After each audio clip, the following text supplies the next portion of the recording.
ಅಧಿಕಾರಕ್ಕಾಗಿ ಹಪಹಪಿಸಲಿಲ್ಲ. ಕುರ್ಚಿಗೆ ಅಂಟ್ಕೋಬೇಕು ಅಂತ ಯಾವತ್ತೂ ಆಸೆ ಪಡಲಿಲ್ಲ. ಭಾರತದಂತಹ ರಾಷ್ಟ್ರಕ್ಕೆ ಪರಮಾಣು ಶಕ್ತಿಯನ್ನು ಕೊಟ್ಟಾಗ ಕೂಡ ತಾನು ಮಹಾಶಕ್ತಿಶಾಲಿ ಅಂತ ಬೇಗಲಿಲ್ಲ. ಶತ್ರುಗಳನ್ನು ಪ್ರೀತಿಯಿಂದ ಎದೆಗೊಚ್ಚಿಕೊಂಡಾಗ ಕೂಡ ಮಹಾಪುರುಷನಂತೆ ಮೆರೆಯಲಿಲ್ಲ. ದ್ರೋಹ ಮಾಡಿದ ಅದೇ ಶತ್ರುವಿನ ನಡ ಮುರಿಬೇಕಾಗಿ ಬಂದಾಗ ಒಂದೇ ಒಂದು ಕ್ಷಣ ಕೂಡ ಹೆದರಿ ಹಿಂದೆಟಾಕ್ಲಿಲ್ಲ. ತನ್ನ ರಾಜಕೀಯ ವಿರೋಧಿಗಳು ಕೂಡ ಶಭಾಷ್ ಅನ್ನುವಂತೆ ಬದುಕಿ ತೋರಿಸಿದ ಆ ಅಜಾತ ಶತ್ರುವನ್ನ ಕಳೆದ ಹಲವಾರು ವರ್ಷಗಳಿಂದಲೂ ಈ ದೇಶ, ಇಲ್ಲಿನ ಜನ ಹೆಚ್ಚು ಕಡಿಮೆ ಮರ್ತೇ ಬಿಟ್ಟಿದ್ರು. ಆ ಮಹಾಪುರುಷ ಬೇರೆನ್ಯಾರೂ ಅಲ್ಲ, ಅವರೇ ಅಟಲ್ ಬಿಹಾರಿ ವಾಜಪೇಯಿ. ಅವತ್ತು ಸ್ಫೋಟಗೊಂಡಿದ್ದು ಅಣುಬಾಂಬು. ಇಡೀ ಜಗತ್ತಿನ ಕಣ್ತಪ್ಪಿಸಿ ಅವತ್ತು ಭಾರತ ಮಹಾಪರೀಕ್ಷೆಯೊಂದನ್ನ ಮಾಡಿ ಗೆದ್ದಿತ್ತು. ತಾನು ಕೂಡ ಅಣ್ವಸ್ತ್ರವನ್ನು ಹೊಂದಿರೋ ರಾಷ್ಟ್ರ ಅಂತ ಜಗತ್ತಿಗೆ ತೋರಿಸಿಕೊಳ್ಳುವ ಮೂಲಕ ತನ್ನ ಶಕ್ತಿಯನ್ನ ಪ್ರದರ್ಶಿಸಿತ್ತು. ಅವತ್ತು ಅಂಥದ್ದೊಂದು ಸಾಹಸಕ್ಕೆ ಕಾರಣರಾದವರು ಅವತ್ತಿನ ಭಾರತದ ಪ್ರಧಾನಿಯಾಗಿದ್ದ ಅಟಲ್ ಬಿಹಾರಿ ವಾಜಪೇಯಿ. ಅವರೊಂದು ನಿರ್ಧಾರ ಭಾರತವನ್ನ ಜಗತ್ತಿನ ಬಲಿಷ್ಠ ರಾಷ್ಟ್ರಗಳು ಕೂಡ ಗೌರವಿಸುವ ಹಾಗೆ ಮಾಡಿತ್ತು.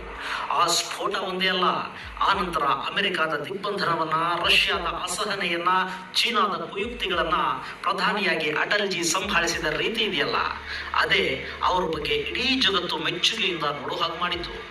ಅಟಲ್ ಅವರ ಬದುಕಿನ ಕಥೆಯನ್ನು ತಿಳ್ಕೊಂಡ್ರೆ ನಿಮಗೆ ನಿಜಕ್ಕೂ ಜೀವನಕ್ಕೊಂದು ಸ್ಫೂರ್ತಿಯ ಮಟ್ಟಕ್ಕೆ ಬೆಳೆಯೋದಿದೆಯಲ್ಲ, ಅದೇನು ಸಾಮಾನ್ಯವಾದ ಸಾಧನೆ ಅಲ್ಲ. ಅಟಲ್ಜಿ 1924 ಡಿಸೆಂಬರ್ 25ರಂದು ಮಧ್ಯಪ್ರದೇಶದ ಗ್ವಾಲಿಯರ್ನ ಶಿಂದೆ ದಂಡು ಪ್ರದೇಶದಲ್ಲಿ ಜನಿಸಿದರು.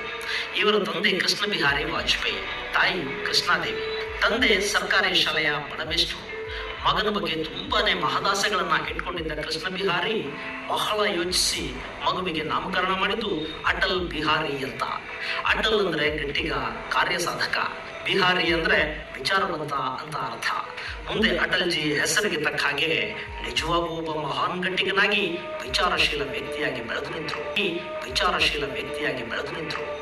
ಬಾಲ್ಯದಿಂದಲೂ ಓದಲ್ಲಿ ಆಸಕ್ತಿ ಬೆಳೆಸಿದ ಇಂದಿರಾ ಗಾಂಧಿ ನೇತೃತ್ವದ ಕಾಂಗ್ರೆಸ್ ಪರಾಭವಗೊಂಡು ಮೊರಾರ್ಜಿ ದೇಸಾಯಿ ಪ್ರಧಾನಮಂತ್ರಿಯಾಗ್ತಾರೆ. ಅಟಲ್ಜಿ ವಿದೇಶಾಂಗ ಖಾತೆಯ ಸಚಿವರಾಗ್ತಾರೆ. ಈ ವೇಳೆಯಲ್ಲಿ ಪಾಕಿಸ್ತಾನ, ಚೀನಾ, ರಷ್ಯಾ ದೇಶಗಳ ಜೊತೆ ಉತ್ತಮ ಸಂಬಂಧ ಬೆಳೆಸಿದ ಕೀರ್ತಿ ಅಟಲ್ಜಿಗೆ ಸಲ್ಲುತ್ತೆ.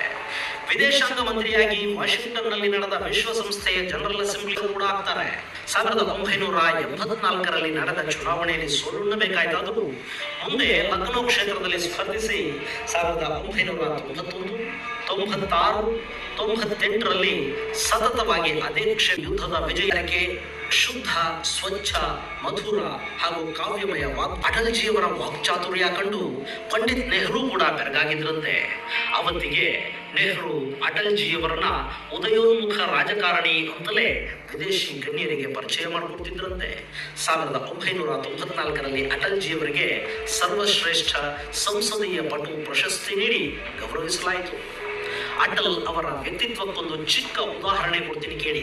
1999ರ ಕಾರ್ಗಿಲ್ ಯುದ್ಧದಲ್ಲಿ ಪಾಕಿಸ್ತಾನ ಸೋತಾಗ ಪಾಕ್ ಪ್ರಧಾನಿ ನವಾಜ್ ಶರೀಫ್ರನ್ನ ಸೇನಾಧಿಕಾರಿ ಪರ್ವೇಜ್ ಮುಷರಫ್ ಸೆರೆಯಲ್ಲಿಟ್ಟಿದ್ರು. ಆಗ ಶರೀಫ್ ಅವರ ಸಂಬಂಧಿಗಳು ಶರೀಫ್ ಅವರನ್ನ ಉಳಿಸಿಕೊಡುವಂತೆ ಅಟಲ್ಜಿಯವರಲ್ಲಿ ಮನವಿ ಮಾಡಿಕೊಂಡಿದ್ರು. ಅವತ್ತು ಮಾನವೀಯತೆಯಿಂದಲೇ ಸ್ಪಂದಿಸಿದ್ದ ವಾಜಪೇಯಿ ನವಾಜ್ ಶರೀಫ್ ರಕ್ಷಣೆಗಾಗಿ ಮುಷರಫ್ ಜೊತೆ ಮಾತಾಡೋದಕ್ಕೆ ಕೂಡ ಮುಂದಾಗಿದ್ರು. ಬೆನ್ನಿಗಿರಿದ ಶತ್ರುವನ್ನು ಕೂಡ ಸಹಾನುಭೂತಿಯಿಂದ ನೋಡಬಲ್ಲ ದಯಾಗುಣ ಅಟಲ್ರಂಥ ಅವಧೂತರಿಗಲ್ಲದೆ ಇನ್ಯಾರಿಗೆ ತಾನೇ ಇರೋದಕ್ಕೆ ಸಾಧ್ಯ. ಹೀಗಾಗಿನೇ ಅವರನ್ನ ಅಜಾತ ಶತ್ರು ಅಂತ ಕರೆಯೋದು. ಅಟಲ್ಜಿ ಅತ್ಯಂತ ನಿಷ್ಪಕ್ಷಪಾತಿ ಹಾಗೂ ಸಂಯಮದ ರಾಜಕಾರಣಿಯಾಗಿದ್ರು ಅಂದ್ರೆ ಇವತ್ತಿನ ಪ್ರಧಾನಿ ನರೇಂದ್ರ ಮೋದಿ ಅವರನ್ನ ಗುಜರಾತಿನ ಮುಖ್ಯಮಂತ್ರಿಯಾಗುವಂತೆ ಆದೇಶಿಸಿದ್ದು ಕೂಡ ಅಟಲ್ಜಿಯವರೇ. ಹಾಗೆ ಗುಜರಾತ್ನ ಗೋಧೃತರ ಹಿಂಸಾಕಾಂಡ ನಡೆದಾಗ ರಾಜಧರ್ಮವನ್ನ ಪಾಲಿಸುವಂತೆ ಮೋದಿಯವರಿಗೆ ಕಿವಿಮಾತು ಹೇಳಿದವರು ಕೂಡ ಅಟಲ್ಜಿನೇ. ಅವತ್ತಿಗೆ ಭಾರತೀಯ ಜನತಾ ಪಕ್ಷದ ಜೋಡಿ ಕುದುರೆಗಳಂತಿದ್ದವರು ಅಟಲ್ಜಿ ಹಾಗೂ ಅಡ್ವಾಣಿ. ಒಬ್ಬರು ಶಾಂತಮೂರ್ತಿಯಾದ್ರೆ ಮತ್ತೊಬ್ಬರು ಮುಕ್ಕಣ್ಣನ ಅಪರಾವತಾರ. ಆದರೆ ವಾಜಪೇಯಿ ಸಕ್ರಿಯ ರಾಜಕಾರಣದಿಂದ ದೂರಾದ ನಂತರ ಅಡ್ವಾಣಿಯವರು ಕೂಡ ಮಂಕಾಗಿ ಹೋದರು ಅನ್ನೋದು ಮತ್ತೊಂದು ದುರಂತ. ಇನ್ನು ಅಟಲ್ಜಿ ಜೀವನ ಪರ್ಯಂತ ಅವಿವಾಹಿತರಾಗಿ ಉಳಿದ್ರು. ವಿದೇಶಾಂಗ ಸಚಿವರಾಗಿ 3 ಬಾರಿ ಪ್ರಧಾನಿಯಾದರೂ ಅವರೊಂದು ಸ್ವಂತದ ಸೂರನ್ನ ಮಾಡಿಕೊಳ್ಳಿಲ್ಲ. ಗ್ವಾಲಿಯರ್ನಲ್ಲಿದ್ದ ತಮ್ಮ ತಂದೆಯ ಮನೆಯನ್ನ ವಾಜಪೇಯಿಯವರು ಗ್ರಂಥಾಲಯವಾಗಿ ಪರಿವರ್ತಿಸಿದರು. ಈಗ ಅದು ಸಾರ್ವಜನಿಕ ಗ್ರಂಥಾಲಯ. ದುರಂತ ಏನು ಗೊತ್ತಾ? ಇಂಥ ನಾಯಕತ್ವವನ್ನು ಕೂಡ 2004ರಲ್ಲಿ ಈ ದೇಶ ತಿರಸ್ಕರಿಸಿಬಿಡುತ್ತೆ. ಈ ದೇಶದ ದೌರ್ಭಾಗ್ಯವೇನು ಅನ್ನೋ ಹಾಗೆ ಅವರ ಆರೋಗ್ಯ ಕೂಡ ಕೈಕೊಡೋದಕ್ಕೆ ಶುರು ಮಾಡ್ತು. ಅವರು ಸಕ್ರಿಯ ರಾಜಕಾರಣದಿಂದ ಹಿಂದೆ ಸರಿದರು. ಇವತ್ತಿಗೂ ನಮ್ಮನ್ನ ಕಾಡ್ತಿರೋದು ಅಟಲ್ಜಿ ಅನ್ನೋ ಮಹಾನಾಯಕನ ಅನುಪಸ್ಥಿತಿ. ಆ ಮಹಾಚೇತನಕ್ಕೆ ಇದು ನಮ್ಮ ಭಾವಪೂರ್ಣ ನುಡಿನಮನ.